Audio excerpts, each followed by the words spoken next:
Swayam Prabha. Digital India. Educated India.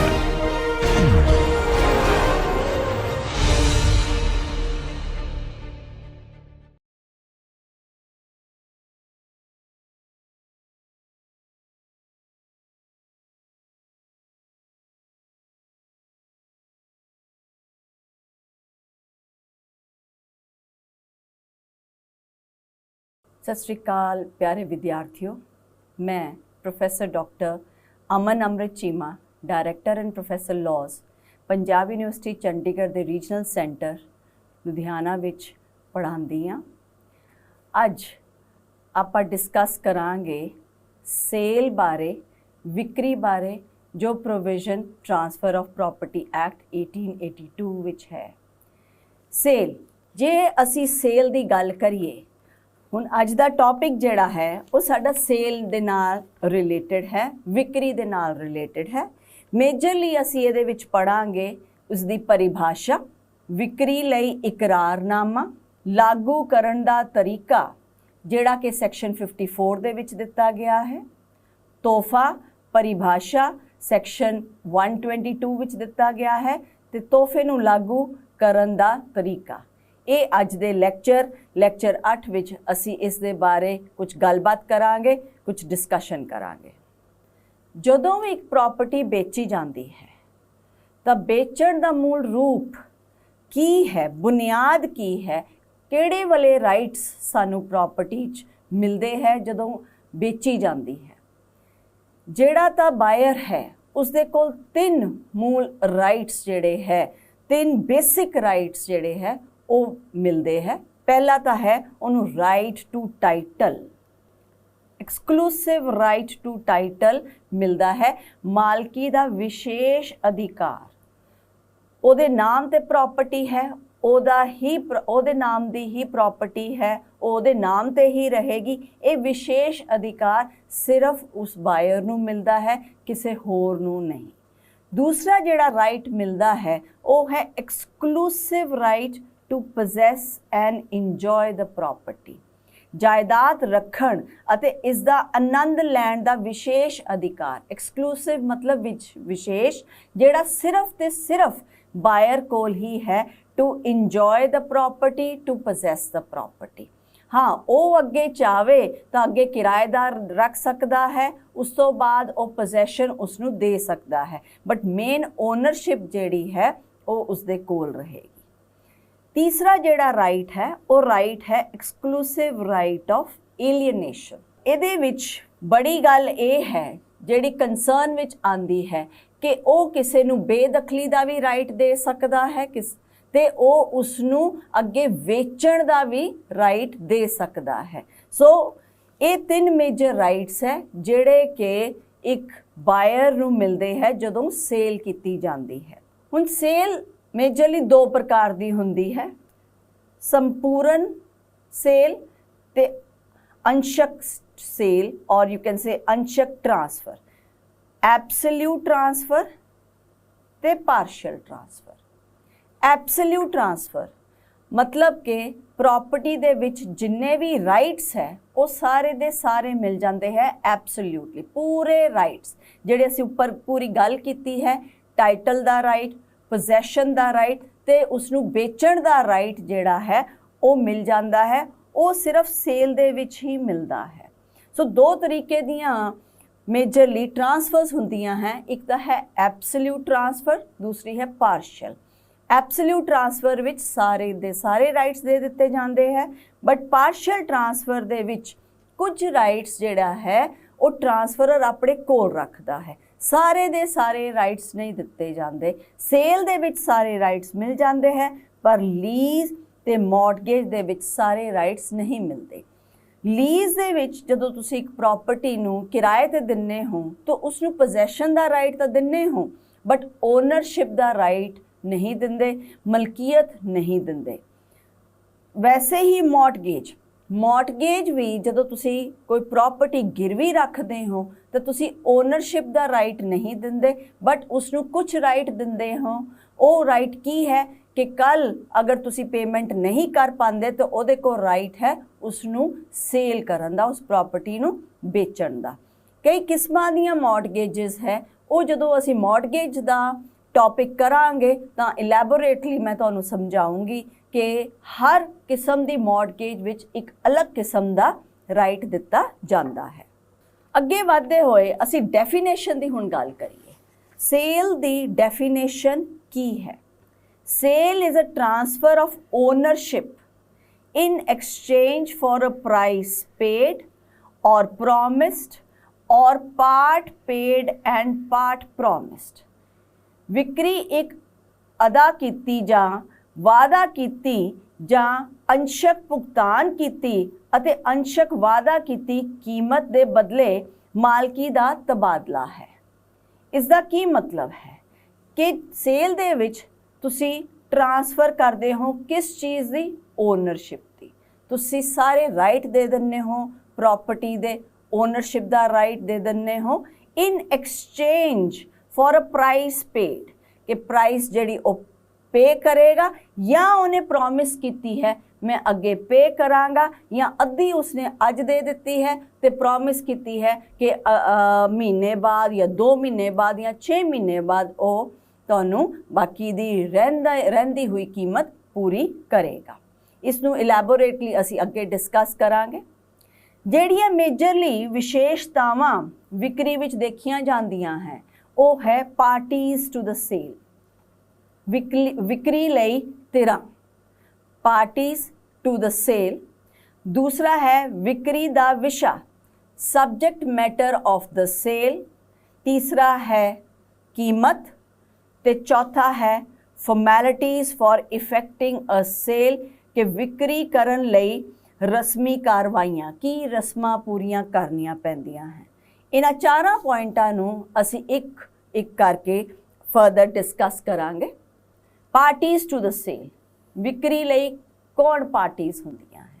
ਪਹਿਲੀ ਅਸੀਂ ਗੱਲ ਕਰਾਂਗੇ ਟ੍ਰਾਂਸਫਰਰ ਔਰ ਯੂ ਕੈਨ ਸੇ ਸੈਲਰ, ਜਿਹੜਾ ਪ੍ਰਾਪਰਟੀ ਵੇਚਦਾ ਹੈ, ਜੋ ਓਨਰ ਹੈ। ਸੋ ਵਿਕਰੇਤਾ, ਉਹ ਵਿਕਰੇਤਾ ਕੌਣ ਹੈ, ਕੌਣ ਹੋਣਾ ਚਾਹੀਦਾ ਹੈ, ਉਹ ਅਸੀਂ ਇਸ ਸੈਕਸ਼ਨ ਦੇ ਵਿੱਚ ਕਰਾਂਗੇ। ਵਿਕਰੇਤਾ ਉਹ ਹੋਣਾ ਚਾਹੀਦਾ ਹੈ ਜੋ ਕੰਪੀਟੈਂਟ ਟੂ ਕੰਟਰੈਕਟ ਹੈ। ਹੁਣ competent to contract section 7 of the transfer of property act clearly and elaborately ਦੱਸਿਆ ਗਿਆ ਹੈ। ਇਸ ਦੀ ਪਰਿਭਾਸ਼ਾ ਤੁਹਾਨੂੰ ਕੰਟਰੈਕਟ ਐਕਟ 'ਚ ਵੀ ਮਿਲਦੀ ਹੈ, ਜਿਹਦੇ ਵਿੱਚ ਦੱਸਿਆ ਗਿਆ ਹੈ ਕਿ ਮੇਜਰ ਮਤਲਬ ਆਰਮੀ ਦਾ ਮੇਜਰ ਨਹੀਂ, ਮੇਜਰ ਮਤਲਬ ਜੋ 18 ਇਅਰਸ ਤੋਂ ਉੱਪਰ ਇਨਸਾਨ ਹੈ, ਕੋਈ ਵੀ ਇੰਡੀਵਿਜੂਅਲ ਹੈ, 18 ਸਾਲ ਤੋਂ ਉੱਪਰ ਹੈ, 18 ਜਾਂ 18 ਸਾਲ ਤੋਂ ਉੱਪਰ ਹੈ, ਉਸ ਨੂੰ ਮੇਜਰ ਕਿਹਾ ਜਾਂਦਾ ਹੈ। तो सेलर या ट्रांसफरर वो मेजर होना चाहिए है। दूसरा है साउंड माइंड, उसका माइंड साउंड होना चाहिए है। कहने का भाव ये है कि उसनू कोई दौरे जेड़े फिट्स जिन्होंने कहा जाता है या पागलपन के दौरे ऐसे पे ना होण तो मैं कहना ये चाहांगी कि कई बार कई इंसानां विच ये कमज़ोरी हुंदी है कि वैसे ही वो अच्छे भले हुंदे है बट कदी कदी उन्होंने फिट्स पैंदे है। ਇਹਦਾ मतलब ये नहीं कि वो सैलर बन नहीं सकते। जो सेल करनगे उस समय अपने साउंड माइंड दे विच सेल करन। कहने का भाव ये है कि उस समय उन्होंने ज्ञान होवे कि जो वो कार्रवाई करन जा रहे हैं वो कार्रवाई वो सही है, वो चाहते हैं वो कार्रवाई करना। बट जो पागलपन का दौरा पिया होया है उस समय अगर वो कोई भी ट्रांजैक्शन करनगे या ट्रांसफ़र करनगे वो ट्रांसफ़र वॉइड होएगी। सो ऐसे साउंड माइंड का इंसान ही ट्रांसफ़र कर सकता है। तीसरा जोड़ा इंपॉर्टेंट है वो है कि जोड़ा ट्रांसफरी है he should not be legally disqualified to transfer the property. Legal तौर पे कानूनी तौर पे उहदे ते कोई डिसक्वालीफिकेशन नहीं होनी चाहिए। जिवें कि इंसॉल्वेंट कौन है? जिसका दिवालिया निकलिया होया है वो इंसान जिसका दिवालिया निकलिया होया है वो अपनी प्रॉपर्टी ਵੇਚਣ ਦੀ ਗੱਲ ਨਹੀਂ ਕਰ ਸਕਦਾ, ਕਿਉਂਕਿ ਉਹੀ ਪ੍ਰੋਪਰਟੀ ਕੱਲ ਨੂੰ, ਕਿਉਂਕਿ ਉਸਨੇ ਦਿਵਾਲੀਆ ਆਪਣੇ ਆਪ ਨੂੰ ਡਿਕਲੇਅਰ ਕਰ ਦਿੱਤਾ ਹੈ ਜਾਂ ਕੋਰਟ ਨੇ ਡਿਕਲੇਅਰ ਕਰ ਦਿੱਤਾ ਹੈ, ਤਾਂ ਕੋਰਟ ਉਸਦੀ ਉਹੀ ਪ੍ਰੋਪਰਟੀ ਚੋਂ ਜਿਹੜੇ ਉਹਦੇ ਕ੍ਰੈਡੀਟਰਸ ਹੈ, ਜਿਨ੍ਹਾਂ ਨੇ ਉਸਨੂੰ ਕਰਜ਼ਾ ਦਿੱਤਾ ਹੋਇਆ ਹੈ, ਉਹਨਾਂ ਦੀ ਭਰਪਾਈ ਕਰਨਗੇ ਉਸੇ ਪ੍ਰੋਪਰਟੀ ਤੋਂ। ਦੂਸਰਾ ਹੈ ਜਜਮੈਂਟ ਡੈਟਰ। ਜਜਮੈਂਟ ਡੈਟਰ ਜਿਹਦੇ ਅਗੇਂਸਟ ਕੇਸ ਹੋਇਆ ਹੈ, ਜਿਹਦੇ ਤੇ ਕੋਰਟ ਨੇ ਡਿਸੀਜਨ ਦਿੱਤਾ ਹੈ ਕਿ ਇਸ ਬੰਦੇ ਨੇ ਕਰਜ਼ਾ ਦੇਣਾ ਹੈ ਕਿਸੇ ਦਾ, ਉਸ ਸਿਚੁਏਸ਼ਨ ਦੇ ਵਿੱਚ ਉਹ ਕਰਜ਼ਾ ਜਿਹੜਾ ਹੈ ਕੋਰਟ ਉਸ ਕਰਜ਼ੇ ਨੂੰ ਦਿਵਾਉਂਦੀ ਹੈ ਇਨ ਦੀ ਐਗਜ਼ੀਕਿਊਸ਼ਨ ਪ੍ਰੋਸੀਡਿੰਗਸ। ਸੋ ਐਗਜ਼ੀਕਿਊਸ਼ਨ ਪ੍ਰੋਸੀਡਿੰਗਸ ਚੱਲ ਰਹੀਆਂ ਹੈ, ਉਹਦੇ ਉੱਤੇ ਕੇਸ ਦਾ ਡਿਸੀਜਨ ਆ ਚੁੱਕਿਆ ਹੈ, ਤੇ ਉਹਦੀ ਉਹੀ ਪ੍ਰੋਪਰਟੀ ਚੋਂ ਉਸਦੇ ਪੈਸੇ ਕੱਢੇ ਜਾਣਗੇ ਜਿਹੜੇ ਦੂਸਰੇ ਉਹਦੇ ਕਰਜ਼ਾ ਦੇਣ ਵਾਲਿਆਂ ਨੂੰ ਦਿੱਤੇ ਜਾਣਗੇ, ਉਸਦੇ ਕ੍ਰੈਡੀਟਰਸ ਨੂੰ ਦਿੱਤੇ ਜਾਣਗੇ। ਸੋ ਉਹ ਵੀ ਲੀਗਲੀ ਡਿਸਕੁਆਲੀਫਾਈਡ ਹੈ to be the transferee of that very property. तीसरा है कोई भी property which is under the management of courts of wards. So courts of wards दे मैनेजमेंट ਦੇ ਅਧੀਨ ਜਿਹੜੀ ਵੀ ਪ੍ਰੋਪਰਟੀ ਹੈ ਉਹਦੇ ਵਿੱਚ ਉਹ ਬੰਦਿਆਂ ਦੀ ਕੁਆਲੀਫਿਕੇਸ਼ਨ ਨਹੀਂ ਹੈ, they are not competent to transfer the property, वो प्रॉपर्टी ट्रांसफर नहीं कर सकते। अगे पॉइंट आंदा है कि पावर ऑफ अटर्नी होल्डर, की power of attorney holder transfer कर सकता है। पावर ऑफ अटर्नी की है कि मैं ओनर हाँ बट किसी कारण करके मैं प्रॉपर्टी दी सेल लई नहीं आ सकती, तो मैं पावर ऑफ अटर्नी दे दिन्नी हाँ। मैं पावर ऑफ अटर्नी किसे नू दे दिन्नी है, अपने दोस्त नू दे दिन्नी हाँ। तो मेरी ऐसी सिचुएशन विच मेरी जगह ते मेरा दोस्त जिहड़ा है वो सेल करेगा, ऑब्वियसली वो मेरी मर्जी नाल ही किया जाएगा, तो मैं उहदे लई पूरी अकाउंटेबल रहांगी। करता ऑफ द फैमिली, जिहड़ा करता है साडे हिंदुस्तान दे विच हिंदू जॉइंट फैमिली सिस्टम है। हिंदू जॉइंट फैमिली सिस्टम दे विच एक करता है जो हैड ऑफ द फैमिली हुंदा है। So had of the family नू एक वैसे भी पावर ऑफ अटर्नी है बाय द हिंदू लॉ और बाय एनी अदर स्टैट्यूट कि वो जड़ी है को पासनरी प्रॉपर्टी उसनू वो मैनेज कर सकता है, उसकी सेल परचेज कर सकता है, बट बशर्ते वो लीगल नसैसिटी करके होवे या होर कई कंडीशंस फुलफिल करदियां होण, ਤਾਂ ਕਰਤਾ प्रॉपर्टी ਜਿਹੜੀ है वो ट्रांसफर कर सकता है। Guardian, guardian of the minor या माइनर का गार्डियन हुंदा है या पर्सन ऑफ अनसाउंड माइंड, जो इंसान अपने आप डिसीजन नहीं ले सकता, वो मजबूर है क्योंकि वो उम्र तो छोटा है या उसका पागलपन का दौरे है या उसका दिमाग काम नहीं करता कि समझ सके the consequences of his act. ऐसी सिचुएशन दे विच गार्डियन अपॉइंटेड है, बट गार्डियन जिहड़ा है वो माइनर दी प्रॉपर्टी या पर्सन ऑफ अनसाउंड माइंड दी प्रॉपर्टी डायरैक्टली ट्रांसफर नहीं कर सकता। He has to take the permission of the court. जे कोर्ट ने परमिशन दी है फिर ही वो as a power of attorney holder as a guardian he can transfer the property. तीसरा है एजेंट। जो एजेंट है वो अपनी एजेंसी के दौरान प्रॉपर्टी ट्रांसफर कर सकता है। उसनू एजेंट किसने बनाया? प्रिंसीपल ने। सो वो एजेंट दी अथॉरिटी वो अपने बिजनेस अपनी रूटीन जो उसनू एजेंसी च मिलिया है ਉਹਦੇ दौरान वो प्रॉपर्टी ट्रांसफर कर सकता है। किस दी प्रॉपर्टी ट्रांसफर करेगा? वो प्रिंसीपल दी प्रॉपर्टी ट्रांसफर करेगा। अगे बढ़ते हुए हुण असीं देखिए कि जिहड़ा ट्रांसफरी है, बायर है, खरीदार है, उस दियां की क्वालिफिकेशंस है, खरीदार कौन होना चाहिए है, की रिक्वायरमेंट्स है एक सही खरीदार बनन दा। Minor is competent transferee in transaction of sale. जिहड़ी कॉम्पिटेंसी की गल करते हाँ, तुसीं हुण सैलर दे विच देखिया कि सैलर जिहड़ा है वो he should be major, he should be of sound mind. But असी बायर की गल करिए तो ये क्लीयरली मैंशन है कि जिहड़ा माइनर है वो कॉम्पिटेंट है, वो समर्थ है ट्रांसफर लैण दा। He is competent to be a transferee for the transaction of sale. दूसरी गल ये है कि buyer should not be subject to legal disqualifications. जिहड़ा बायर है, जिहड़ा खरीददार है, ਉਹਦੇ ਤੇ भी कुछ लीगल डिसक्वालिफिकेशंस, कानूनी डिसक्वालिफिकेशंस है। ऐसे लोग जिहड़े है वो बायर नहीं बन सकते। फॉर एग्जाम्पल जज या लीगल प्रैक्टिशनर या officer connected with the court, they can not be buyer.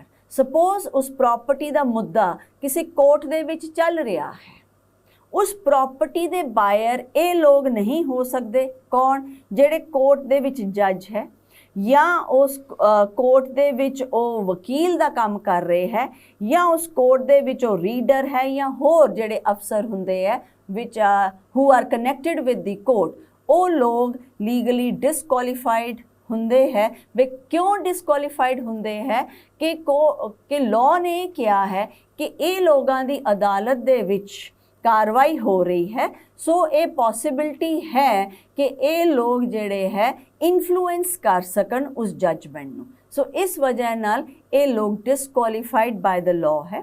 तीसरा, officer performing official duty in connection with the sale of property.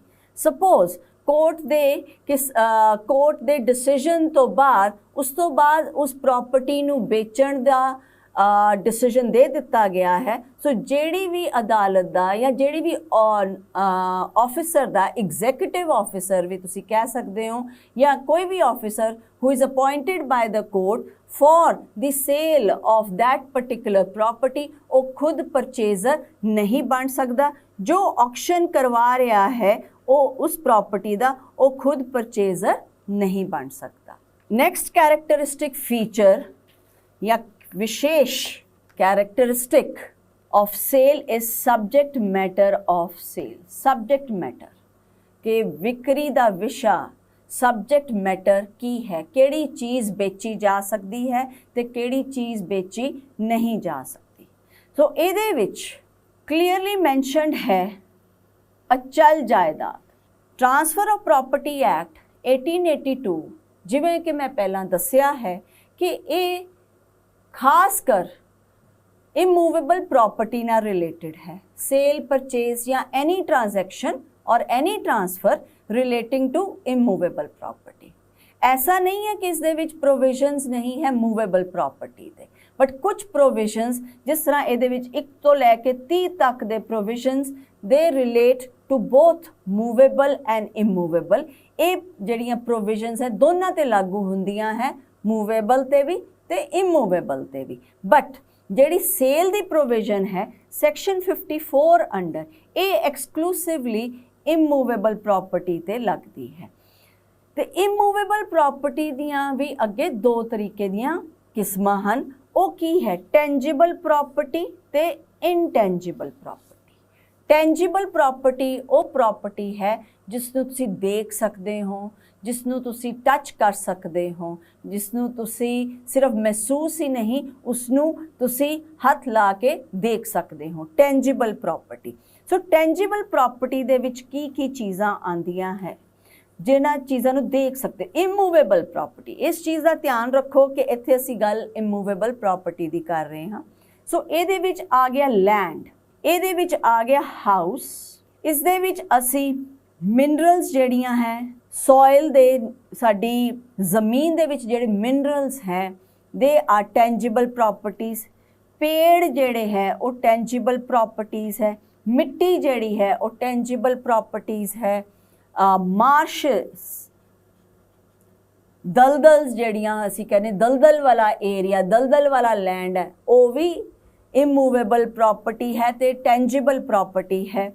माइना जिहड़ियां हैं वो भी इमूवेबल प्रॉपर्टी ते टेंजिबल प्रॉपर्टी है। उन्हां नूं माइना नूं असीं देख सकते हाँ। फॉरेस्ट लैंड जिहड़ा है वो भी, वुड्स जिन्हां नूं असीं कह दईए वो भी टेंजिबल प्रॉपर्टीज़ है। बिल्डिंगां वो सब टेंजिबल प्रॉपर्टीज़ है। बट इन ते ये टेंजिबल इमूवेबल प्रॉपर्टीज़ है, अचल प्रॉपर्टियां है। इनटेंजिबल प्रॉपर्टी केड़ी है? इनटेंजिबल प्रॉपर्टी वो प्रॉपर्टी है जो जिसनूं तुसी देख नहीं सकते, जिसनूं तुसी हाथ नहीं लगा सकते, बट जिन्हां तुसी सिर्फ महसूस कर सकते हो, फील कर सकते हो। ਇਹਦੇ ਵਿੱਚ आंदे हैं राइट्स, ਤੁਹਾਡੇ हक। किसी भी इमूवेबल प्रॉपर्टी ते, किसी भी लैंड ते अगर ਤੁਹਾਡਾ कोई हक है, वो ਜਿਹੜਾ हक है वो इमूवेबल प्रॉपर्टी है। हुण ਇਹ हक किस तरह ਦੇ है? Right to collect rent. तुसी ਤੁਹਾਡੇ ਕੋਲ एक जगह है, खाली जगह, ਉਹਦੇ ਉੱਤੇ ਐਗਜ਼ੀਬਿਸ਼ਨ ਲਗਾਇਆ ਹੋਇਆ ਹੈ। उस एग्जीबिशन अलग अलग स्टॉल वालियां ने एग्जीबिशन लगाया होया है। तुसी किसी नूं ये राइट दिन्ने हो कि तू जाके उस एग्जीबिशन तो सारा किराया कलैक्ट करना है, हर स्टॉल वाले तो कलैक्ट करना है। ये एक राइट है जिहड़ा दिता गया है कि तुसी राइट रेंट कलैक्ट करना है। सो ये इमूवेबल प्रॉपर्टी है। Right to collect lac from trees या right to collect rubber from trees. So तुहाडे कोल पेड़ है, रबड़ दे पौधे है, तो तुसी उत्थे राइट दिता है किसी नूं कि वो उत्थों रबड़ दरख्तां विचों रबड़ कलैक्ट करे। वो सारा कुछ जिहड़ा है वो राइट जिहड़ा है वो इमूवेबल प्रॉपर्टी है। Right to remove soil from plot. Plot दे उत्ते तुहाडे मिट्टी है, कई बार असीं भरतियां पाने हाँ, कोई नीवा एरिया है उत्थे भरती पाने हाँ, मिट्टी कितों लैके आने हाँ तो वो मिट्टी उत्थे सिट आने हाँ। भावें मिट्टी चक्की जा सकती है, मिट्टी इटसेल्फ चक्की जा सकती है, पर रिमूव हो सकती है, पर उस राइट टू कलैक्ट इट वो राइट है जिहड़ा देख नहीं तुसी सकदे, but a right to collect soil ओ and throw it in a plot. ये एक इमूवेबल प्रॉपर्टी है, इनटेंजिबल प्रॉपर्टी है। Right to cut trees. Right to cut trees over a piece of land for 2 years। So ये भी एक right है जिहड़ा दिता जाता है। जदों इस तरह का राइट दिता जाए वो राइट नूं इमूवेबल प्रॉपर्टी कहा जाता है। Right to take soil from a land and for making BRICS.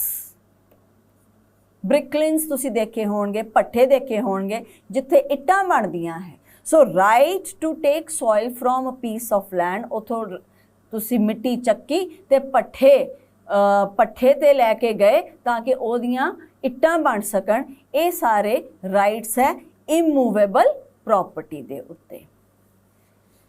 Next important characteristic of the property is property जिहड़ी है वो आइडेंटिफिएबल होनी चाहिए है। आइडेंटिफिएबल, आइडेंटिफिएबल तो की मतलब कि प्रॉपर्टी नूं तुसी आइडेंटिफाई पछाण योग होनी चाहिए है। ये कवे कि मेरी प्रॉपर्टियां मैं बेच रहा हाँ, जिहड़ी मेरी प्रॉपर्टियां दिल्ली विच है। हुण किहड़ी प्रॉपर्टी दी वो गल कर रहा है? मैं अपनी एक प्रॉपर्टी जो दिल्ली विच है उसनूं बेच रहा हाँ। किहड़ी प्रॉपर्टी? हो सकता है उस कोल 2 प्रॉपर्टीज़ है या 3 प्रॉपर्टीज़ है। फिर उहदे विच आइडेंटिफाई करना ये बड़ा मुश्किल हो जाएगा कि वो किहड़े एरिए दी प्रॉपर्टी बेचना चाह रहा है। सो जदों सेल डीड बने उस सेल डीड दे विच ये लिखना बहुत ज़रूरी है, उस प्रॉपर्टी दी आइडेंटिटी देना बहुत ज़रूरी है कि ये वाला घर नंबर इस लोकैलिटी विच जिहदे विच खब्बे पासे ये नेबर है, सज्जे पासे ये नेबर है। इस लई तुसी सेल डीड कदी भी देखो, सेल डीड दे विच ये चीज़ां मैंशन कीतियां जांदियां हैं। ईवन मैजरमेंट्स जिहड़ियां है प्रॉपर्टी दियां, मैजरमेंट्स जिहड़ियां लंबाई चौड़ाई वो सारी मैंशन की जाती है ताकि property is clearly and easily identifiable. अगला इंपॉर्टेंट फीचर या characteristic of sale is price, कीमत। कीमत, ਹੁਣ ਜਦੋਂ ਅਸੀਂ ਕੀਮਤ ਦੀ ਗੱਲ ਕਰਦੇ ਹਾਂ ਤਾਂ ਦਿਮਾਗ 'ਚ ਮਨੀ ਕੰਸੀਡਰੇਸ਼ਨ ਆਉਂਦਾ ਹੈ, ਪੈਸਾ। ਪੈਸਾ ਆਉਂਦਾ ਹੈ ਜਿਹੜਾ ਦਿਮਾਗ 'ਚ ਆਉਂਦਾ ਹੈ ਕਿ ਇਹਦੇ ਵਿੱਚ ਸੇਲ ਦੇ ਵਿੱਚ ਸਪੈਸ਼ਲੀ ਜੇ ਤੁਸੀਂ ਦੇਖੋ ਤੇ ਇਹਦੇ ਵਿੱਚ ਮੇਜਰਲੀ ਮਨੀ ਕੰਸੀਡਰੇਸ਼ਨ ਹੀ ਹੈ ਜਿਹੜੀ ਇੰਪੋਰਟੈਂਟ ਹੁੰਦੀ ਹੈ। ਪੈਸਾ ਹੀ ਹੈ ਜਿਹੜਾ ਐਕਸਚੇਂਜ ਕੀਤਾ ਜਾਂਦਾ ਹੈ, ਦਿੱਤਾ ਜਾਂਦਾ ਹੈ ਦੂਸਰੀ ਪਾਰਟੀ ਨੂੰ। ਸੋ ਜੇ ਸਪੋਜ਼ ਪੈਸੇ ਦੀ ਬਜਾਏ ਅਸੀਂ ਕੋਈ ਹੋਰ ਜ਼ਮੀਨ ਦੇ ਦਿੰਦੇ ਹਾਂ, ਹੁਣ ਟ੍ਰਾਂਸਫਰ ਹੋ ਰਹੀ ਹੈ, ਏ ਨੇ ਬੀ ਨੂੰ ਪ੍ਰੋਪਰਟੀ ਟ੍ਰਾਂਸਫਰ ਕੀਤੀ, ਉਹਨੇ ਆਪਣੀ ਇੱਕ ਅਚਲ ਜਾਇਦਾਦ ਟ੍ਰਾਂਸਫਰ ਕੀਤੀ, ਉਸਦਾ ਇੱਕ ਘਰ ਸੀ ਦਿੱਲੀ, ਉਸਨੇ ਉਹ ਟ੍ਰਾਂਸਫਰ ਕੀਤਾ ਬੀ ਨੂੰ, ਤੇ ਬੀ ਨੇ ਏਵਜ਼ ਦੇ ਵਿੱਚ ਆਪਣਾ ਕਾਨਪੁਰ ਵਾਲਾ ਘਰ ਜਿਹੜਾ ਹੈ ਉਹ ਟ੍ਰਾਂਸਫਰ ਕਰ ਦਿੱਤਾ ਏ ਨੂੰ। ਹੁਣ ਕੀ ਇਹ ਚੀਜ਼ ਸੇਲ ਹੈ? ਸੋ ਇਹ ਕੁਐਸਚਨ ਉੱਠਦਾ ਹੈ ਕਿ ਵੈਲਿਊ ਤਾਂ ਘਰ ਦੀ ਵੀ ਹੈ, ਬਟ ਹਰ ਵੈਲਿਊਬਲ ਚੀਜ਼ ਜਿਹੜੀ ਹੈ ਉਹ ਸੇਲ ਦੇ ਵਿੱਚ ਨਹੀਂ ਆਏਗੀ। ਇੱਕ ਚੀਜ਼ ਦੇ ਬਦਲੇ ਜਦੋਂ ਤੁਸੀਂ ਦੂਸਰੀ ਚੀਜ਼ ਦਿੰਦੇ ਹੋ ਉਸ ਨੂੰ ਐਕਸਚੇਂਜ ਕਿਹਾ ਜਾਂਦਾ ਹੈ, ਨਾ ਕਿ ਸੇਲ। ਸੇਲ ਲਈ it is important that a money should pass hands। ਹੁਣ ਜਿਹੜੀ ਮਨੀ ਦੀ ਗੱਲ ਹੈ ਉਹ money could be in any form। ਉਹ ਮਨੀ ਕਰੰਸੀ ਨੋਟਸ ਦੇ ਵਿੱਚ ਵੀ ਹੋ ਸਕਦੀ ਹੈ, ਉਹ ਕੋਇਨਸ ਦੇ ਵਿੱਚ ਵੀ ਹੋ ਸਕਦੀ ਹੈ, ਉਹ ਚੈਕਸ ਦੇ ਵਿੱਚ ਵੀ ਹੋ ਸਕਦੀ ਹੈ। ਸੋ ਜਿਹੜੀ ਚੀਜ਼ ਦੀ ਮੋਨੇਟਰੀ ਵੈਲਿਊ ਹੈ as such direct monetary value that comes under the term price। ਫਿਰ ਕੁਐਸਚਨ ਉੱਠਦਾ ਹੈ ਕਿ ਐਗਰੀਮੈਂਟ ਟੂ ਮੇਨਟੇਨ ਦ ਟ੍ਰਾਂਸਫਰਰ, ਕਿ ਟ੍ਰਾਂਸਫਰਰ ਕਹੇ ਮੈਂ ਤੈਨੂੰ ਇਹ ਪ੍ਰਾਪਰਟੀ ਵੇਚਦਾ ਹਾਂ, ਇਹਦੇ ਏਵਜ਼ ਵਿੱਚ ਤੂੰ ਮੇਰੀ ਦੇਖਭਾਲ ਕਰਨੀ ਹੈ, ਜਾਂ ਕੋਈ ਦਾਵਾ ਚੱਲ ਰਿਹਾ ਹੈ ਉਹ ਦਾਅਵੇ ਤੋਂ ਤੂੰ ਮੁਕਰ ਜਾ, ਤੂੰ ਮੁੜ ਜਾ, ਮੈਂ ਤੈਨੂੰ ਇੱਕ ਪ੍ਰਾਪਰਟੀ ਵੇਚਦਾ ਹਾਂ ਲੇਕਿਨ ਤੂੰ ਇਹ ਕੰਮ ਕਰਨਾ ਹੈ ਕਿ ਤੂੰ ਉਸ ਦਾਅਵੇ ਤੋਂ ਮੁਕਰਨਾ ਹੈ। ਕੀ ਇਹ ਵੈਲਿਡ ਸੇਲ ਹੈ? ਤਾਂ ਲਾਅ ਕਹਿੰਦਾ ਹੈ ਇਹ ਵੈਲਿਡ ਸੇਲ ਨਹੀਂ ਹੈ, ਇਹ ਵॉइड है, क्योंकि मनी कंसिडरेशन पास होनी चाहिए है, पैसा पास होना चाहिए है, ना कि agreement to maintain the transferor. ये ऐसी सिचुएशन जिहड़ी है वो तुसी गिफ्ट दे विच तां कर सकते हो बट ये सेल नहीं मन्नी जाएगी। कंसिडरेशन इज वर्क डन और इन लिeu ऑफ खर्चा पानदान, ये भी वैलिड नहीं है कि तू मेरा ये वाला काम कर दे तो मैं तेनू प्रॉपर्टी ट्रांसफर करदा हाँ, वो सेल नहीं मन्नी जाएगी। उसनू तुसी किते ना किते गिफ्ट दी तरीके मन सकते हो। नैक्सट पॉइंट जिहड़ा है वो है प्राइस नू अगे एक्सटेंडेड फॉर्म। प्राइस असी शुरू च पढ़िया सी, प्राइस पेड और प्रॉमिस्ड। हुणे बहुत ज़रूरी है, कीमत अदा की गई है या उसका वादा किया गया है।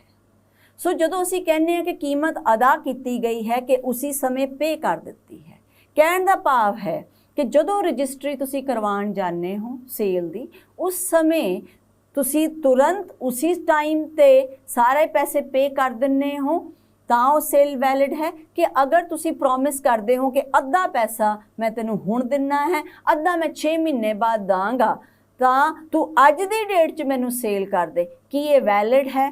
तां साडी जिहड़ी डेफिनेशन है उहदे विच क्लीयरली मैंशनड है कि ऐसी ट्रांसैक्शन वैलिड है।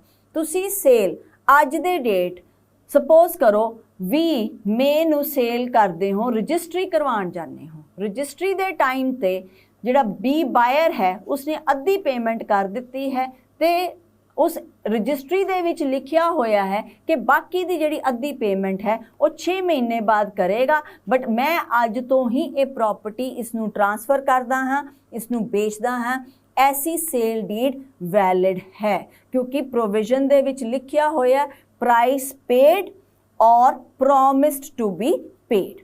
Price is of essence, price बहुत ज़रूरी है, ਇਹਦੇ ਵਿੱਚ कोई दो राय नहीं है कि प्राइस इंपॉर्टेंट नहीं है। प्राइस मेंशन करना 2 लाख 20 लाख 40 लाख प्राइस मेंशन करना बहुत ज़रूरी है, बट किस समय पेमेंट उसकी कीती जाए ये इन्ना ज़रूरी नहीं है। ज़रूरी नहीं है कि उसी समय पेमेंट की जाए, बाद विच भी पेमेंट की जा सकती है। Payment of price is not sine qua non to the completion of sale. Suppose करो प्रॉमिस किया ए नू बी ने कि मैं 6 महीने बाद जिहड़ा रहिंदा होया पैसा है, रकम है, वो मैं पे कर दांगा, बट 6 महीने बाद वो पे नहीं करता। हुण क्वेश्चन ये आंदा है कि जिहड़ी सेल कर दिती गई है कि ये वॉइड डिक्लेयर हो जाएगी, अवैध हो जाएगी? तो उसका जवाब है कि नहीं, वो वॉइड डिक्लेयर नहीं होएगी। उहदे विच ये ज़रूरी नहीं है कि पेमेंट ऑफ प्राइस मैंडेटरी है। वध तो वध उहदे विच की होएगा कि एक चार्ज क्रिएट हो जाएगा, किसदा? सैलर दा चार्ज, कि जिहदे उस चार्ज अंडर वो कोर्ट जा सकता है तो कह सकता है कि मेरी रिमेनिंग जिहड़ी पेमेंट है उसनू कोर्ट दवावे, या जिस दे कोल अगे बिकदी जाएगी तो जे उन्होंने नोटिस है सबसीक्वेंट ट्रांसफरी नू कि ऐसा चार्ज क्रिएटेड है तो बी ने पेमेंट नहीं की, ऐसी सिचुएशन दे विच जे उहदे हथ च प्रॉपर्टी आई है उहदे उत्ते भी चार्ज क्रिएटेड है, उहदे उत्ते भी लाइबिलिटी है पेमेंट करन दा, बट सेल वॉइड डिक्लेयर नहीं होएगी। Price is mandatory for sale but adequacy of price is not. विक्री लई कीमत लाजमी है पर कीमत दी उच्चता नहीं। की मतलब है इस स्टेटमेंट का? एडिक्वेसी, हुण जे मैं कहां कि एक प्रॉपर्टी ए दे नाम ते है, वो प्रॉपर्टी 10 लाख रुपए दी है, हुण वो 10 लाख रुपया जिहड़ा है वो की करदा है, उसनू इस तरह फीलिंग आंदी है कि मेरा ये दोस्त है, ये मैनू बहुत रिगार्ड करता है, मैं इनू देना चाहता हाँ प्रॉपर्टी, बस 10 लाख तक ही ये मैनू पे कर पाएगा। वो की करता है, उसनू 10,000 दे विच सेल कर दिंदा है। वो गिफ्ट नहीं करता, वो सेल कर रहा है, वो मनी कंसिडरेशन लै रहा है, वो पैसा लै रहा है। हुण क्वेश्चन ये आंदा है कि ये जिहड़ा 10,000 रुपया घट है, एडिक्वेट नहीं है, सो हुण ये घट की वजह नाल सेल जिहड़ी है वॉइड डिक्लेयर हो जाएगी, अवैध हो जाएगी। तो लॉ कहता है कि नहीं, ये वॉइड डिक्लेयर नहीं होएगा। इंपॉर्टेंट जिहड़ा प्रोविजन च लिखिया होया है वो है कि मनी कंसिडरेशन होना चाहिए है, बट वो घट है या वध है वो इंपॉर्टेंट नहीं है। हाँ, एक शुबा जरूर क्रिएट हुंदा है। कल नूं इस प्रॉपर्टी का डिस्प्यूट अगर पैदा हुंदा है तो कोर्ट के मन च एक शुबा आंदा है कि 10 लाख की जिहड़ी प्रॉपर्टी है वो 10,000 दे विच क्यों बेची गई। बस एक शुबा आंदा है, एक suspicion is cast in the mind of the judiciary. होर ये अवैध डिक्लेयर नहीं होएगी। Price has to be fixed, जिहड़ी कीमत है वो सैट होनी चाहिए है।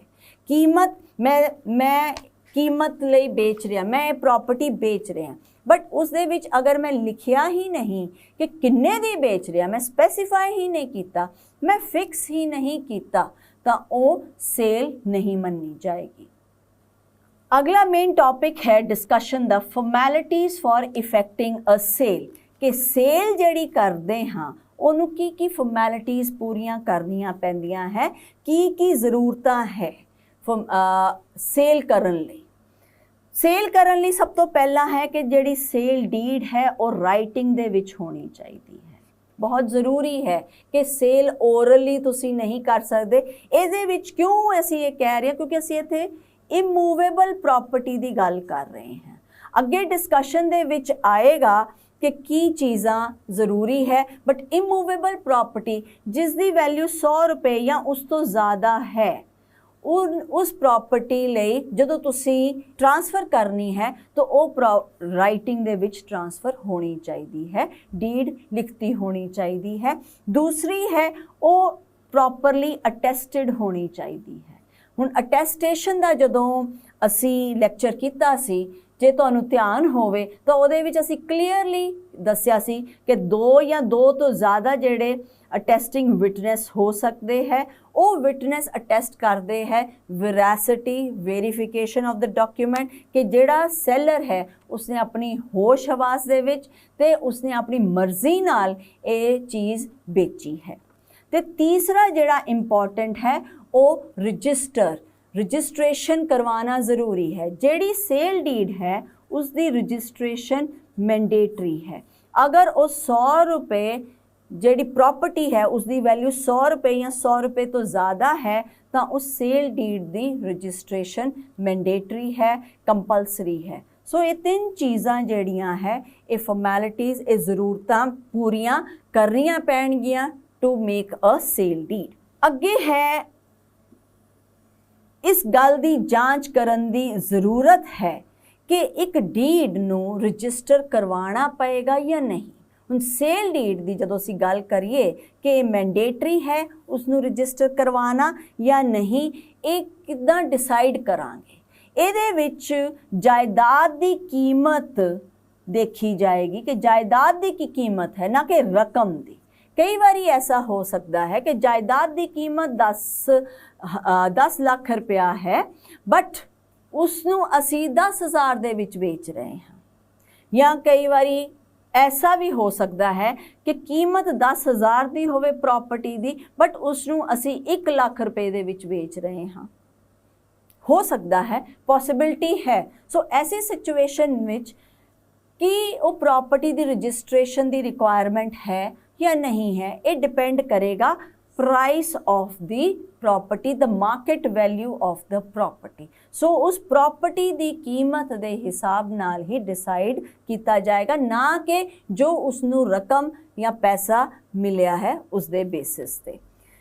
ਜੇ ਟੈਂਜੀਬਲ ਪ੍ਰੋਪਰਟੀ ਹੈ, ਜਿਸ ਤਰ੍ਹਾਂ ਅਸੀਂ ਗੱਲ ਕੀਤੀ ਹੈ ਜ਼ਮੀਨ, ਜੇ ਜ਼ਮੀਨ ਕੋਈ ਵੇਚ ਰਿਹਾ ਹੈ तो उसकी 100 रुपये या 100 रुपये तो ਵੱਧ ਕੀਮਤ ਹੈ ਤਾਂ ਉਸ ਦੀ ਰਜਿਸਟ੍ਰੇਸ਼ਨ ਕੰਪਲਸਰੀ ਹੈ।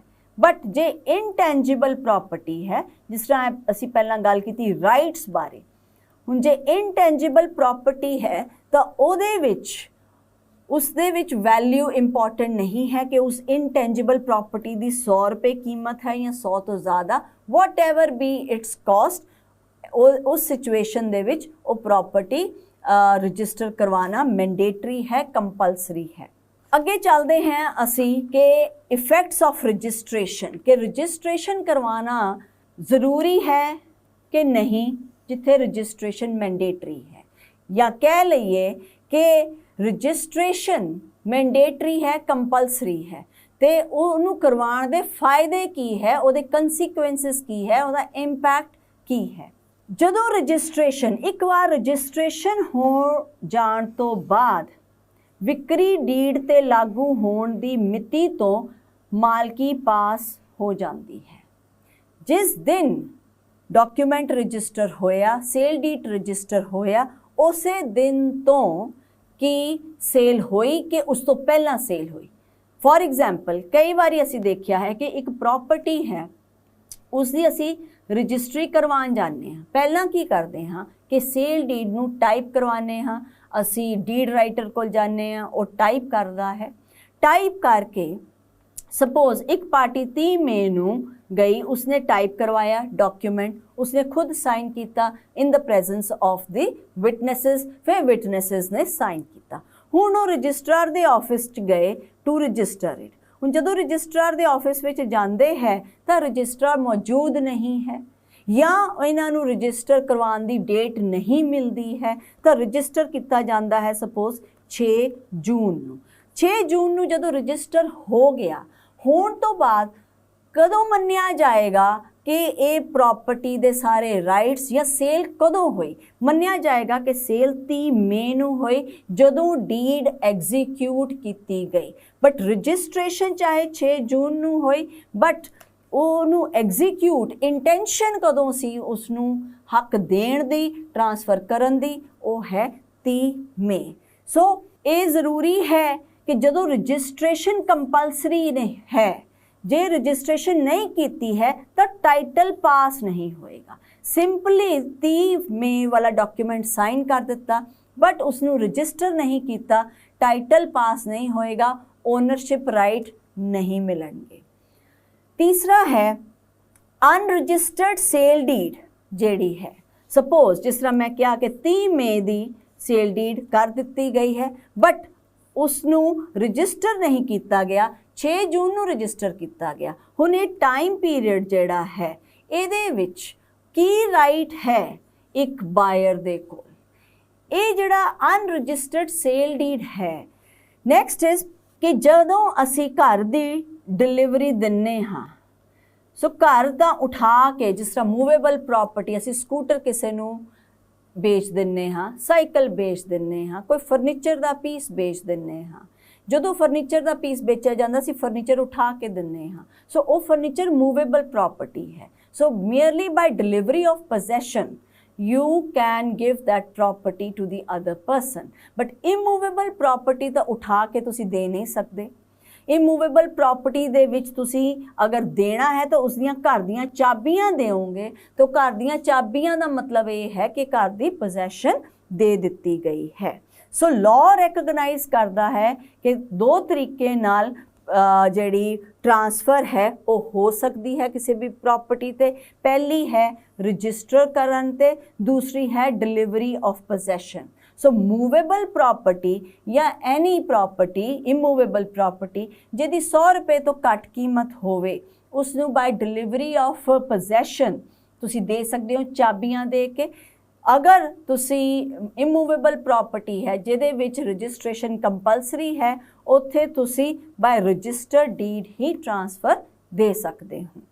अगे वधदे होए बहुत ही इंपॉर्टेंट इशू जिहड़ा सामने आंदा है वो है कि जदों तुसी सेल डीड कीती, सेल डीड दे करन तो पहलां तुसी एक कॉन्ट्रैक्ट ऑफ सेल भी करते हो जिसनूं कहा जाता है एग्रीमेंट टू सेल, विक्री का इकरारनामा। ये जस्ट एग्रीमेंट है, मीटिंग ऑफ माइंड्स। 2 लोग इकट्ठे बैठ के अग्री करते हैं, ये कहता है कि मैं तेनू 2 लाख विच प्रॉपर्टी वेच रहा हाँ ते अज तू मैनू इन्ना अर्नेस्ट मनी 10% अर्नेस्ट मनी दे दे, ते मैं ये तेरे नाल प्रॉमिस करदा हाँ कि जदों तू मैनू पेमेंट 6 महीनों बाद कर देगा तो मैं रजिस्ट्री करवा दांगा।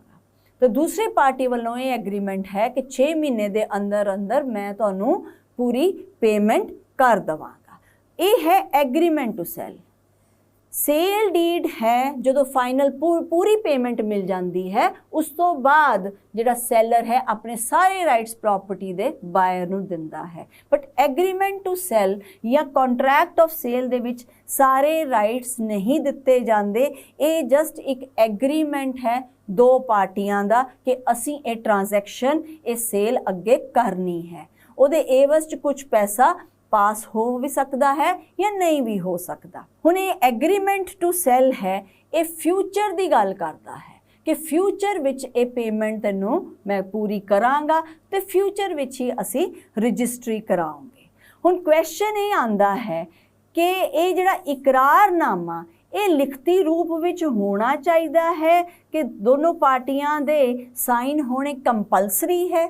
जिस तरह असीं सेल डीड च पढ़िया कि सेल डीड च असी ये कहा कि एक पार्टी साइन करती है in the presence of the witnesses ते रजिस्ट्रार कोल ये रजिस्टर हुंदा है, लिखती रूप विच सेल होनी चाहिए है। बट एग्रीमेंट टू सेल, हुण ये एग्रीमेंट टू सेल राइटिंग विच होना चाहिए, कंपलसरी है लॉ दे अधीन।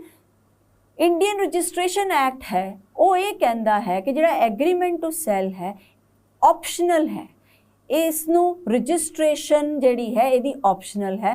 तुसी रजिस्ट्रेशन करा सकते हो या नहीं कराओगे तां भी चलेगा। सो जिहड़ा डॉक्यूमेंट रजिस्टर नहीं हो रहा इहदा मतलब ये है कि ये ओरली किया जा सकता है, राइटिंग की ज़रूरत नहीं है। बट जम्मू एंड कश्मीर दे high court Mohammad Mattu versus Rasool Sofi case दे विच जम्मू कश्मीर दे हाई कोर्ट ने कहा कि कॉन्ट्रैक्ट ऑफ सेल जो लिखती च नहीं है या पार्टियां ने साइन नहीं किया वो इनवैलिड है, उसनूं वो अवैध मन्निया जाएगा, वो वैलिड नहीं है।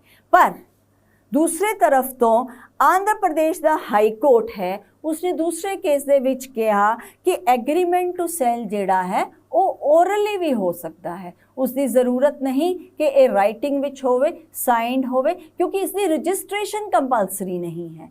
जे रजिस्ट्रेशन कंपलसरी नहीं है तो इसका मतलब ज़रूरी नहीं है इसनू राइटिंग विच लैके आओ, ओरली भी कर सकते हैं। सो कॉन्ट्रैक्ट ऑफ सेल जिहड़ी है उसकी रजिस्ट्रेशन कंपलसरी बिल्कुल नहीं है, ऑप्शनल है, इसलिए ये राइटिंग हो सकता है या नहीं हो सकता, कोई सैट इहदे विच रूल या कोई सैट कोड नहीं है। हुण ये जिहड़ा कॉन्ट्रैक्ट ऑफ सेल है, कॉन्ट्रैक्ट ऑफ सेल की चार्ज क्रिएट करता है कि जिहड़ा बायर है उसका कोई राइट क्रिएट हो जाता है। ये इंपॉर्टेंट मुद्दा है कि सपोज ए और बी दो पार्टियां हैं, ए ने प्रॉपर्टी वेच रहा है बी नू, इन्हां दे विच एक एग्रीमेंट टू सैल होया। इस एग्रीमेंट टू सैल दे अधीन ये एग्री किया गया कि ए जिहड़ा है पूरे पैसे मिलन ते 6 महीने बाद बी दे नाम ते रजिस्ट्री करेगा, तो बी अग्री करता है कि वो जिहड़ी रजिस्ट्री है उस 6 महीने तो पहला पूरे दे पूरे पैसे ए नू दे देगा। हुण ये एग्रीमेंट टू सैल जिहड़ा है कि ਇਹਦੇ ਨਾਲ सपोज करो यही प्रॉपर्टी सी नू बेच दिंदा है, तो बी दे की राइट है, बी दे कोल ਇਹਦੀ की रेमेडी है कि उसने ਇਹਦੇ ਨਾਲ एग्रीमेंट किया बट ए ने वो प्रॉपर्टी सी नू बेच दी, देना उसने बी नू सी बट ड्यूरिंग 6 महीने दे अंदर अंदर उसने किसी होर नाल एग्रीमेंट करके सेल डीड भी उहदे नां ते कर दित्ती, तो बी दे कोल कुछ इहदे बारे राइट है, कोई रेमेडी है, वो है इंपॉर्टेंट इहदे विच देखण वाला। Contract of sale create some equities for the buyer, कोई फायदे कुछ थोड़े बहुत फायदे दिते जाते हैं, चार्ज क्रिएट नहीं होंदा। कहने का भाव ये है कि ए ने अगर बी दे नाल एग्रीमेंट किया है तो कल नूं ए मुकर जाता है, बी कोई चार्ज क्रिएट नहीं कर सकती। कहने का मतलब है वो केस फाइल करके ए नहीं कह सकती कि इहने अगे सी नूं बेच दिती है, इहदे उत्ते बन गया चार्ज, ये प्रॉपर्टी मैनू ही दिती जानी चाहिए है, ऐसी कोई कंडीशन नहीं है। बट कुछ राइट्स है जिहड़े मिलते हैं, वो राइट की है जिहड़ा सबसीक्वेंट ट्रांसफरी है, जिस तरह इस केस दे विच सी है सबसीक्वेंट ट्रांसफरी, जिसनों बाद विच प्रॉपर्टी दिती गई है, वो जे उसनू नोटिस है, जे उसनू पता है कि ए और बी दा आपस दे विच कोई एग्रीमेंट सी इसी प्रॉपर्टी नू लैके एग्रीमेंट टू सैल सी, बट उसने फिर भी खरीद लई, उसनू पता है, तो वो जो है वो property he will be holding that property in trust for prior agreement, as a trustee वो प्रॉपर्टी होल्ड करेगा। वो उस क्योंकि उसनू पता सी इस तरह का एग्रीमेंट होया है, तो जानते हुए उसने फिर भी वो प्रॉपर्टी परचेज की, he will be holding it as a trust. दूसरा राइट जिहड़ा ए बी दे कोल है वो दावा कर सकता है for specific performance of contract. Specific performance of contract, so specific relief act under वो दावा कर सकता है कि मेरे नाल एग्रीमेंट किया ए ने, तो इसनू मैं फोर्स कर, कोर्ट इसनू फोर्स करे कि ए परफॉर्म करे his part of the contract, तो मैनू ए रजिस्ट्री करावे। हुण जदों बी नू पता ये चलता है कि ए जोड़ा है उसने ऑलरेडी सैल कर दिती है सी नू, वो सी नू पार्टी बना सकता है केस दे विच।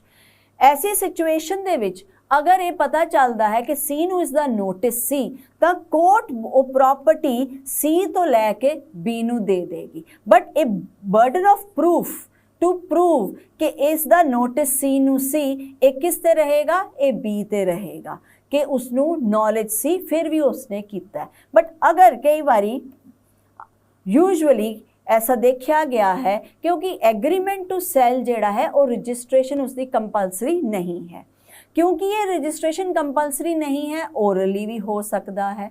So registration is not a notice, registration is a notice to the general public, but जिथे registered document नहीं है वो notice नहीं है to the general public. So A ने C ਨੂੰ ਦੱਸਿਆ ਹੀ नहीं कि ਇਹ agreement already मैं B ਨਾਲ ਕਰ ਚੁੱਕਾ ਹਾਂ, ਉਸ ਚੀਜ਼ ਦੇ ਬਾਵਜੂਦ ਉਹ C ਨੂੰ ਉਹ property ਦੇ ਦਿੰਦਾ ਹੈ। ਤਾਂ ऐसी सिचुएशन ਦੇ ਵਿੱਚ ਜਦੋਂ C ਦੇ ਕੋਲ ਕੋਈ ਨੋਟਿਸ ਨਹੀਂ ਹੈ ਇਹਦੇ ਬਾਰੇ 'ਚ, ऐसी सिचुएशन ਦੇ ਵਿੱਚ ਕੀ ਹੋਏਗਾ? ऐसी सिचुएशन ਦੇ ਵਿੱਚ property would be saved in the hands of C, court C ਤੋਂ ਨਹੀਂ ਲਏਗੀ। ਵੱਧ ਤੋਂ ਵੱਧ ਜਿਹੜੀ ਰੈਮਡੀ B ਕੋਲ ਅਵੇਲੇਬਲ ਹੈ ਉਹ ਇਹ ਹੈ ਕਿ ਕੋਰਟ ਉਸ ਦਾ अर्नेस्ट ਮਨੀ ਵਿਦ ਇੰਟਰਸਟ ਉਸ ਨੂੰ ਵਾਪਸ ਕਰੇਗੀ। जो उसने बयाना दिता सी, बयाना इंटरस्ट के समेत उसनू वापस करेगी। सो विद्यार्थियों, मैनू पक्का यकीन है कि तुहानू सेल दियां ये कुछ प्रोविजनस जिहड़ियां असी transfer of property act discuss कीतियां, ये कुछ प्रोविजनस तुहानू अच्छी तरह समझ आ गईयां होणगियां। डिफरेंस भी पता चल गया होएगा सेल ते सेल डीड दे विच की राइट्स मिलते हैं सेल ते की राइट्स मिलते हैं जदों तुसी एग्रीमेंट टू सैल करते हो। अगला साडा टॉपिक है वो है गिफ्ट। गिफ्ट ते सेल दे विच मेजर डिफरेंस की है? गिफ्ट ते सेल दे विच ये डिफरेंस है कि सेल दे विच तुसी मनी कंसिडरेशन लैंदे हो। एक पार्टी जदों दूसरी पार्टी नू प्रॉपर्टी ट्रांसफर करती है उहदे एवज च वो पैसा लैंदी है, बट गिफ्ट दे विच वो पैसा नहीं लैंदी। Consideration is there, but consideration केड़ी है? Love and affection. तुसी अपने किसी दोस्त नू प्रॉपर्टी दे रहे हो, किसी घर किसी फैमिली मैंबर नू प्रॉपर्टी दे रहे हो, बट उहदे एवज च जदों तुसी पैसा नहीं लैंदे, प्राइस नहीं लैंदे, तां उस नू गिफ्ट मन्निया जांदा है। It is given by one person to the other. हुण ये कुछ रिक्वायरमेंट्स है ਜਿਹੜੀਆਂ मैंडेटरीली फुलफिल करनियां पैणगियां, गल करनी है। सो ਉਹਦੇ ਵਿੱਚ सब तो पहला ये ਜਿਹੜੀ गिफ्ट है ये किस तरह कर सकते हैं, इसकी भी फर्दर असी डिस्कशन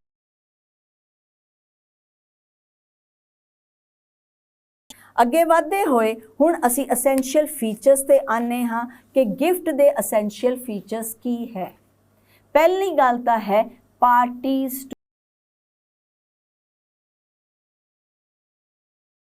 पार्टियां हुंदियां हैं। एक है दानी डोनर, दूसरा है लैण वाला। दानी देण वाला ते दूसरा है लैण वाला।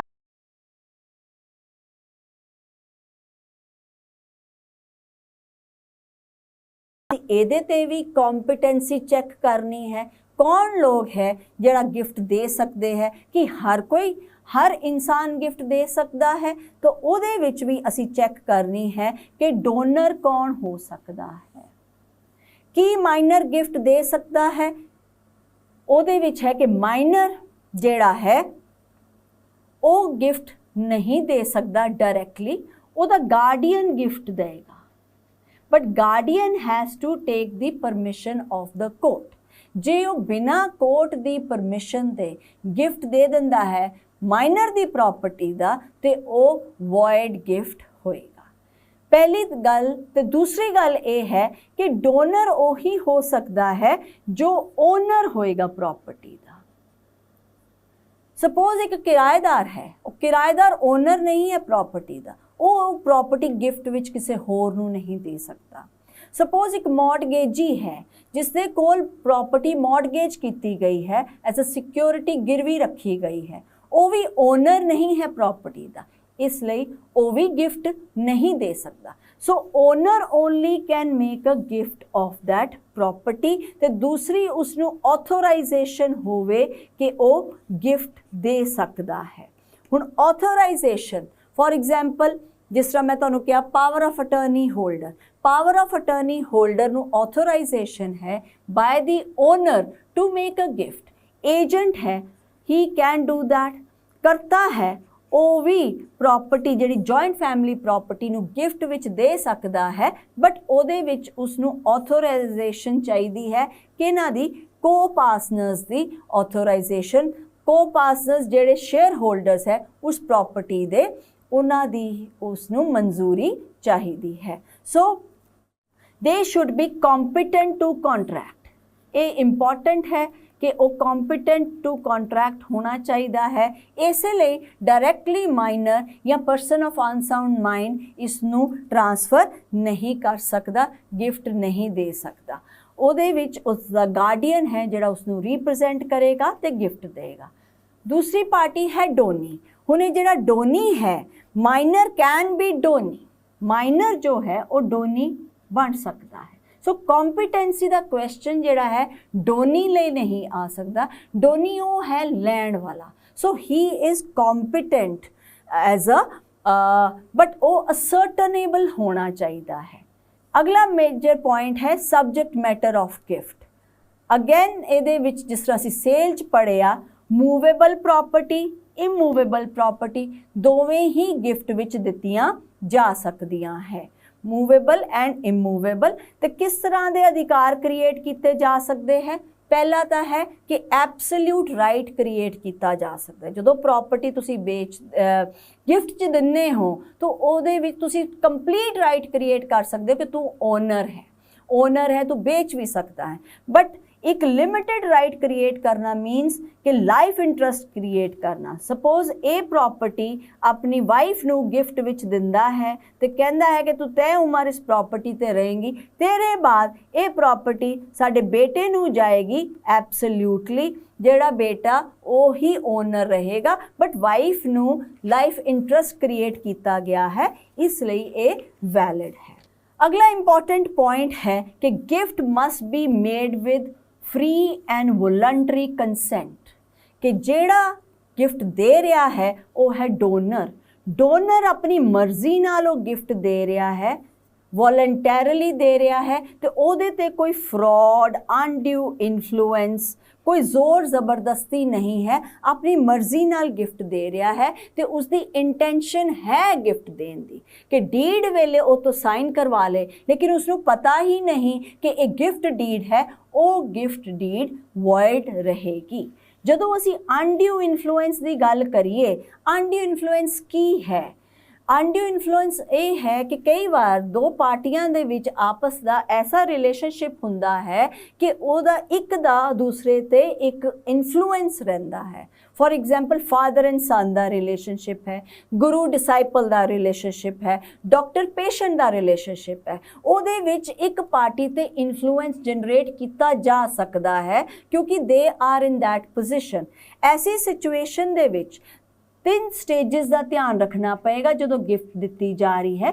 ਪਹਿਲੀ ਸਟੇਜ ਇਹ ਹੈ ਕਿ ਜਦੋਂ ਦੋ ਪਾਰਟੀਆਂ ਦੇ ਵਿੱਚ ਗਿਫਟ ਡੀਡ, ਡੋਨਰ ਤੇ ਡੋਨੀ ਦੇ ਵਿੱਚ ਗਿਫਟ ਡੀਡ ਪਾਸ ਹੋਈ, ਗਿਫਟ ਦਿੱਤੀ ਗਈ, ਤਾਂ ਉਹਨਾਂ ਦਾ ਰਿਲੇਸ਼ਨਸ਼ਿਪ ਕੈਸਾ ਸੀ? ਕਿ ਉਹਨਾਂ ਦਾ ਰਿਲੇਸ਼ਨਸ਼ਿਪ ਵਿੱਚ ਇੱਕ ਡੋਮੀਨੇਟਿੰਗ ਪੋਜੀਸ਼ਨ ਤੇ ਸੀ ਜਾਂ ਨਹੀਂ ਸੀ?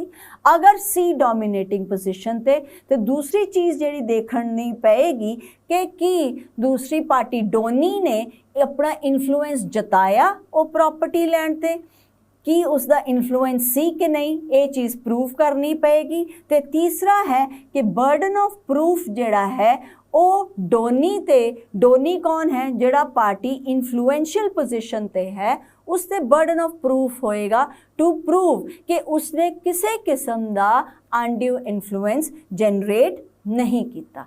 ਐਸੇ ਹੀ ਹੈ ਰੂਲਸ ਫॉर ਪਰਦਾਨਸ਼ੀ ਵਿਮਨ ਕਿ ਜਿਹੜੀਆਂ ਔਰਤਾਂ ਪਰਦੇ ਦੇ ਪਿੱਛੇ ਰਹਿੰਦੀਆਂ ਹੈ, ਕਹਿਣ ਦਾ ਭਾਵ ਹੈ ਉਹ ਇਲਿਟਰੇਟ ਹੈ, ਉਹਨਾਂ ਦਾ ਬਾਹਰ ਦੀ ਦੁਨੀਆ ਨਾਲ ਕੋਈ ਲੈਣ ਦੇਣ ਨਹੀਂ ਹੈ, ਸੋ ਉਹਨਾਂ ਨੂੰ ਜ਼ਿਆਦਾ ਸਮਝ ਨਹੀਂ ਹੈ। ਜੇ ਸਪੋਜ਼ ਉਹ ਪ੍ਰਾਪਰਟੀ ਡੋਨੇਟ ਕਰਦੀਆਂ ਹੈ ਤਾਂ ਉਹਦੇ ਵਿੱਚ ਵੀ ਇਹ ਬਰਡਨ ਆਫ ਪ੍ਰੂਫ ਡੋਨੀ ਤੇ ਰਹੇਗਾ ਕਿ ਜਿਹੜਾ ਪਰਦਾਨਸ਼ੀ ਵਿਮਨ ਹੈ ਇਹਨਾਂ ਤੇ ਕਿਸੇ ਕਿਸਮ ਦਾ ਅਨਡਿਊ ਇਨਫਲੂਐਂਸ ਜਨਰੇਟ ਨਹੀਂ ਕੀਤਾ ਗਿਆ। ਤੀਸਰਾ ਹੈ ਫਰਾਡ। ਇਹ ਕਹਿ ਦੇਣਾ ਕਿ ਇਹ ਜੀ ਕੋਈ ਡੀਡ ਸਾਈਨ ਕਰਵਾਣੀ ਤੇ ਉਹ ਕਹਿ ਦੇਣਾ ਕਿ ਇਹ ਡੀਡ ਸੇਲ ਡੀਡ ਹੈ ਜੀ, ਇਹ ਗਿਫਟ ਡੀਡ ਨਹੀਂ ਹੈ। ਇਸ ਤਰ੍ਹਾਂ ਝੂਠ ਬੋਲ ਕੇ ਜਾਂ ਫਰਾਡੂਲੈਂਟਲੀ ਕੋਈ ਡਾਕੂਮੈਂਟ ਗਿਫਟ ਡੀਡ ਸਾਈਨ ਕਰਵਾਣੀ, ਐਸੀ ਸਿਚੁਏਸ਼ਨ ਦੇ ਵਿੱਚ ਉਹ ਫਰਾਡ ਹੈ, ਉਸਦੀ ਇੰਟੈਂਸ਼ਨ ਨਹੀਂ ਹੈ, ਤਾਂ ਉਹ ਕੰਟਰੈਕਟ ਜਾਂ ਉਹ ਗਿਫਟ ਡੀਡ ਵॉइड ਡਿਕਲੇਅਰ ਕਰ ਦਿੱਤੀ ਜਾਏਗੀ। ਬਹੁਤ ਇੰਪੋਰਟੈਂਟ ਇੱਕ ਫੀਚਰ ਹੈ, ਜਦੋਂ ਕੋਈ ਗਿਫਟ ਦਿੰਦਾ ਹੈ ਦੂਸਰੀ ਪਾਰਟੀ ਨੂੰ ਤੇ ਉਹ ਦੂਸਰੀ ਪਾਰਟੀ ਵੱਲੋਂ ਐਕਸੈਪਟੈਂਸ ਆਣਾ ਜ਼ਰੂਰੀ ਹੈ, ਮੈਂਡੇਟਰੀ ਹੈ। दूसरी पार्टी हो सकता है वो गिफ्ट लेना ही नहीं चाहती, क्योंकि कई बार ओनरस गिफ्ट्स होंदे हैं जिन्हां उत्ते लाइबिलिटी ज़्यादा होंदी है। So acceptance of the gift mandatory है। Donee has to give the acceptance. ते कदों देनी चाहिए है? ड्यूरिंग हिज लाइफ टाइम, या तो वो अपनी लाइफ टाइम एक्सैप्टेंस देवे। दूसरा ये है कि जो अपनी लाइफ टाइम एक्सैप्टेंस दिंदा ही नहीं, वो गिफ्ट वॉइड डिक्लेयर कर दिता जाएगा, प्रॉपर्टी वापस जड़ा है डोनर को ही चली जाएगी। दूसरा है कि वो डोनर दी लाइफ टाइम एक्सैप्टेंस देवे। जे डोनर मर जाता है तो उसने एक्सैप्टेंस नहीं दी, तद भी ये गिफ्ट वॉइड है। सो डोनर दी लाइफ टाइम दे विच ही एक्सैप्टेंस देना मैंडेटरी है। तीसरा पॉइंट है कि जेड़ा गिफ्ट नू सेल तो अलग डिक्लेयर कर दी है विदाउट मनी कंसिडरेशन, पैसे की ज़रूरत, पैसा नहीं देना। कंसिडरेशन हो सकती है लव एंड अफेक्शन, या कंसिडरेशन हो सकती है some sort of a service, but पैसा एक्सचेंज नहीं किया जाएगा। यही इसनू डिफरेंट बनाती है। Mode of giving movable property as gift is by delivery of possession. जी मूवेबल प्रॉपर्टी है, सपोज मेरे को कोई पीस ऑफ ज्वेलरी है, वो मूवेबल चीज़ है, मैं अपने बेटी नू देना चाहनी हाँ गिफ्ट, मैं उसनू बाय डिलीवरी ऑफ इट्स पोसैशन, मैं सिर्फ उसकी पोसैशन दे के एक गिफ्ट वैलिड कर लाँगी, गिफ्ट वैल्यूबल रहेगा। बट जे मैं इमूवेबल प्रॉपर्टी नू गिफ्ट विच देना है तो ये बहुत ज़रूरी है कि वो प्रॉपर्टी जिहड़ी है रजिस्टर होनी चाहिए है, वो गिफ्ट डीड रजिस्टर होना चाहिए है। तुहाडा बहुत बहुत धन्यवाद, तुसी इस लैक्चर तो कुछ सीखिया। शुक्रिया।